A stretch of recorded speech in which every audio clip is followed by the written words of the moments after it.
Hello, I'm Marian Pallister and I live in the very heart of Argyll.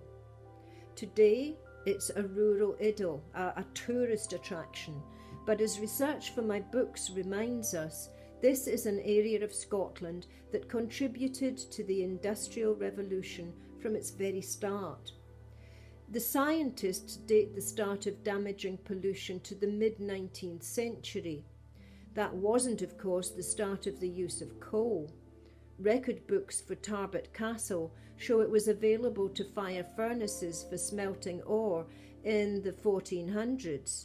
The Earls and then the Dukes of Argyll made sure from at least the mid-1600s that when feus were granted, that's the rights to properties, the rights to all mines, minerals, coal and coal hues were reserved to them. This was as valuable to them as oil rights are to Shell and BP today, and they were tied with very tight legal ribbon. But in my history of mining in Argyll, not a Plack the Richer, we see coal being used for the first time on a modern industrial scale from the end of the 17th century. And in my book on the Crinan Canal, we learn that coal was taken to the islands as fuel for the first time with the opening of the canal and the advent of steamships in 1812.